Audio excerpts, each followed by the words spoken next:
Welcome! In today's video, we're going to take a look at how to enable Accept Calls on Telegram app on your PC following the latest update.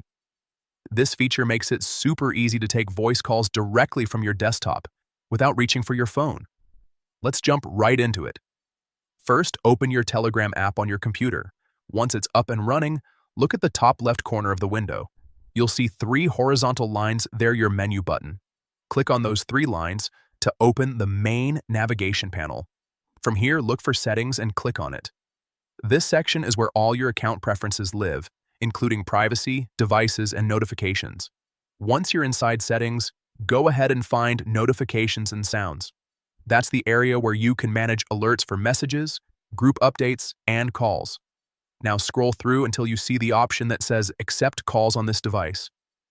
On some setups, this option might appear slightly lower in the list depending on your display settings, so just take a moment to locate it.